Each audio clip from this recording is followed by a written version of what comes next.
kakra bi emfamfa various transfer stories edi ehini ewo ewiase afana nyina na also enya ntiase ne nya hunumu se hwan ana wo club tono na hwan ana wo club eja ne kwan amanako de edi kan ohwe ye screen si so a player woda so size Aspilicueta last summer kwakopie mu no na Chelsea ene ne ye meeting ansa krampo na team no mba beton edi ama clear league for na third ball ni Egbali da no ono Ganovskaya ene Roman Abramovich ehia di nkomo Abramovich assure ne se de wasom club no so obi diska biba na se sombo o mbeja no kwan ama na kwakusi akan de ama that particular team no na ededemu na change of ownership ne be ye dey ebeto mu no sizi Aspilicueta na adwen so be free wako obekọ no so a menye sure se no bia ye na adwen se obetwe iska kese bia edi ama ye Chelsea edi fair brand sizi Aspilicueta iti de tie ne ye se omo be terminate contract no ono ene Chelsea betena ase no madi nkoma hunu se me fama kwan na muso ma ye den afama kwan eno ana mo tena ase ni nyina akosi ye na two clubs ene pre no ho Inter Milan ene Atletico Madrid na eno na Aspilicueta decide se obakosi akan edi ama Atletico de Madrid ene oye the first part of the medicals no oye wie ya enkosi nyame ya adom ochena no no assign officially as a player de ama Atletico de Madrid or sign 1-2 years but 1 year obebo we are no additional 1 year be so it is optional 1+1 and one sign with Atletico de Madrid obebo no de amomo eno anamama for raise questions about Abrante Osi Academy Atletico de Madrid for the Argentine national team na one Molina say ono so they say the future be den dey na be ko so na brabum ono so you play Atletico Madrid the turn no eni fia hi bi asa na wo afi na form ne nyoma pejama ne kakra abra wo bobo so wo for Atletico de Madrid o se ko remo World Cup akwakoje the World Cup de Argentina no it proves so a valuable asset at the moment but are other clubs interested and no an Atletico Madrid ehwe ni mu se sa akonya bi ba na se da ho a obetime jai na wo Molina kwan amana kwakosi akan e de ama obi bia na adwen ye ne se edi se fata so kwa me ma betima akoye de ama no na eno na ye ba the man of the three clubs and any Abrante friend referred Zaha my friend man of the three clubs purposely say wa agree deal with the three clubs ana say Fenerbahce ana Lazio oni omu nyina agree oba be ejuma is there no twen is say akaso say mu ba ko na isi ana wo de say siri boka say wey ana isi ade madia tu say bitutu ba labode akakopie mo de tian ye say Crystal Palace of a 4 years contract on between the £200,000 a week Crystal Palace these are the English team or mid-table club also be money £200,000 a week 4 years I know they are to check baby Anna say for now Anna say giving the opportunity so so be Saudi Arabia be this big akra omuma an offer of £45 million for 3 years £45 million for 3 years now afibia £15 million Anna nkoba akwaje wo ho no aba be Fenerbahce omusika no so closer to team your friend no Crystal Palace ade omode ma no then no aba be Lazio so ade omode ma no say no so eben ho ba wo ni din a we decide so ba kosi akan de ama Lazio oil ni to so we see akan de ama Lazio be the UEFA Champions League next season oji to be say be man the opportunity say obetima kwa kosi akan e wo the European level abo no homode it is Zaha elini towards team a your friend Lazio so oba kosi akan de ama mo next season then Fatesi Inter Milan eno ya na bibia sisi to mu se Abrante oba be si akan de ama mo ya ka emre atwam ya se Fatesi Inter Milan mo priority no so mo ja Marcelo Brozovic kwan ono ni Abrante mo pese o mane be si nanan na contract na nkasa ne nyoma detail about ni sikasem ni na na se scale room ni na na say 33 million euros na 33 million euros na won chichemu 33 million euros ni de dikan no Inter Milan itwa 6 million no mo twa by February 2024 then in the contract no obligation to buy no be activated activate on betwea 22 million euros na dia kan nesa akwa akoye say no then you look at after BBR no so my bonus is 5 million na ba be count so 22 million plus 5 27 plus 6 33 million euros ana Abrante we ho kan nyina ho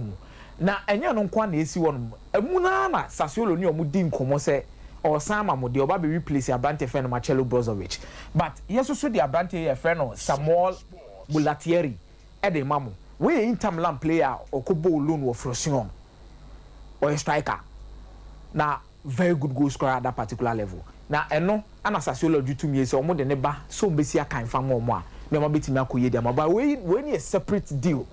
from Fatesi deal no we ankasa no Sassuolo tua 6 to 7 million euros ene de afa no amana ba besi akan e de amomo we acha obokuma next 2 or 3 seasons no be the 50 million and 40 million gina ho e pa branch friend Mulateri Kylian Mbappe e ho sensem bebre na Luther abo na say Kalafi voice na me ate SOMPA wa chirichiri ma me ate otie nsem ni nyina na ebi mu titumi ye say na say Kalafi aso person threaten Kylian Mbappe aso person okeka na adwen de check Kylian Mbappe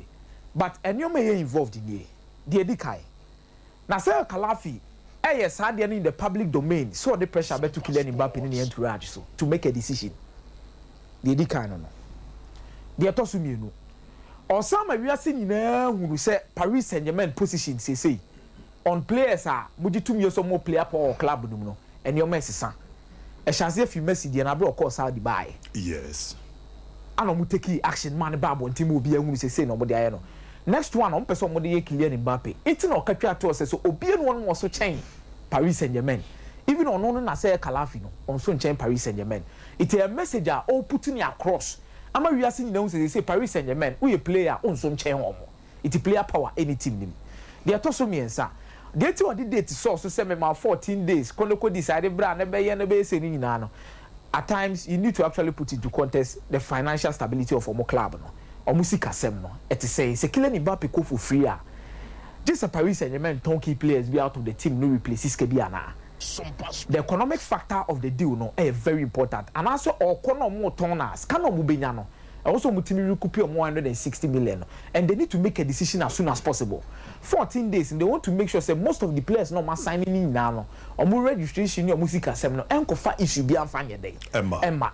it will claim in every one man now claim Mbappe situation if you want man na for ho atimi ato medical kasaba na loyalty bonus obeji any scar e betima come into the contract any 72 million euros and the gross salary a oje na Mbappe no so extended to aso kokosi 2025 abu ya bubosu biewa bobi asaso ate a Mbappe June 2023 ya na also timi ni setimi keska be 70 million euros June 2024 I was an setimi keska be 80 million euros so tana June 2025 I was an setimi 90 million euros so tana wow and in Kylian Mbappe so almost 240 240 million euros and on kwa scale was an setimi so tana kukusi 2025 na Real Madrid dey sports and omo dey omani ye dey ehwe bi dey be si bia no Real Madrid gina honom say e wo so omo kotwe ska de fa Kylian Mbappe omo betwe ska de aye dey afa no but Real Madrid aye na adwen so omo kotwe ska bia bro adwen nti ase bia so fa nko fa brante fa Kylian Mbappe dey tie na no say omo gina bebi no omo gina bebi no omo hwe de ekoso say Mbappe na betimi it all of these players no it omo nya abotre pese omo hunu the situation of Mbappe Omadi can on Villa Brante for Milan screen yeah can in Lee or Lee in can or Lee can in ni na be kan bia no ono so mo hwe so betime bia ni so am obi bia dey etime hu no then share in do Lucas Hernandez Manuel Ugarte then Marco Asensio omo nyina mo pre na no mo na PSG akache PSG akache PSV say officially on me trigger Brante we release clause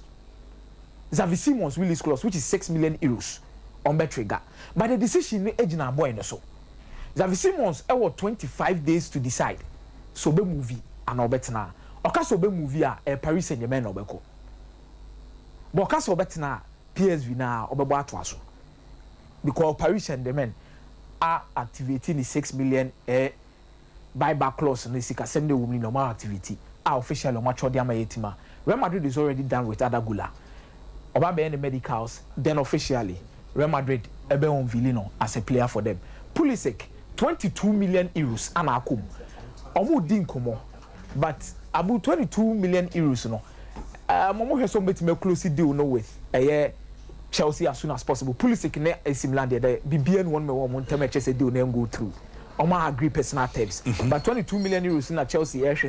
say ne be no as bonus. Saying any agent upfront in prayer and I say in fear would was saying I'm person would try 22 million euros no 70 million euros na run AC Milan you know omu di ni kakra omu che di rewura mu anya se omu san police kidis with omu san obi anka obi mu omu san rewura mu still no omu ne Villarreal di nkomo so betima san abante fe ne Sambo Chukwueze amana ba be si akai de amano en Sambo Chukwueze ejina right na bia police ejina left and police go right na Chukwueze ejina left momo hwe so mbinya sa squad depth no e wo mo lateral so no emu na so no police team bo as number 10 Chukwueze so betima bo from the race last season who say Junior Messiah spray no mo chiro mo kakra Rafael Leao spray no mo chiro mo kakra eti no mo hia squad depth in that particular area eti Chukwueze one option the momo then Balogun Arsenal so mo pay 50 million pounds on Balogun na no asem na make catch but sa asem no enye more or less so be an address about between 50 million about for Balogun goals no share Rams no share 21 goals for Rams last season but anope the entity near say Balogun na kasa ni agent and then call for etutu amuna ko Chelsea for say nti kamunya Balogun na kamu pa na Oma ko Chelsea for Oma ko Chelsea and Chelsea na call mu ho but omo mom na call omo approach Chelsea omo explore the market oh okay Arsenal mo mate ase say onya game time ana untimi share 21 goals for Rams and some bet na bench sisi ano so no wasan so naturalize the amount the US national team Copa America ba ana World Cup so no US dey host it is also an integral part of the team because it's a position on the team real and e kwa koche team real no so any opportunities o kwa kosi akade ama Juventus e so on super baby not in the nice and o approach Chelsea but Chelsea catch am say baby o ma dwen nam no o munya abotrem fa mo o mu di kai said o hu komo and no the other offensive players on come but wo de kanya abotre mai and already Nico Jackson here dey e wo ho that true for fan so e wo ho enti mu de munya abotre enti omu koso explore the market so mo sabetimi aka obi Brighton and Hove Albion o ma anya Levi Colwill o ma ni abresom befa Calvin Bassey hwe no feature to mama o ma ni abreak digi Calvin Bassey yes from Ajax na deal mienu no mo pese o mu wura mu wo Ajax koye one Mohamed Kudus Brighton omo target say omo ton Caicedo are two players Mohamed Kudus and Scott McTominay Scott no Ten Hag who is so a valuable asset to the squad the Arsenal ne born be number 45 due to price now omo no to Caicedo so gigi omo sika di free one the Mohamed Kudus no Ajax value 45 million euros at West and we at West crowd no say what for crowd omo anye hwe crowd 45 million euros and on budget. Then Calvin Bassey there omo ni so mo kono the 25 to 30 million euros kwa yas beje it on person komo de Caicedo sika no afon fee no komo na kan players mienu omo fa Calvin Bassey left center back then an Abrante was set me bo as a left back yes then no massa for Mohamed Kudus to come and replace Caicedo wow Akomeah Mate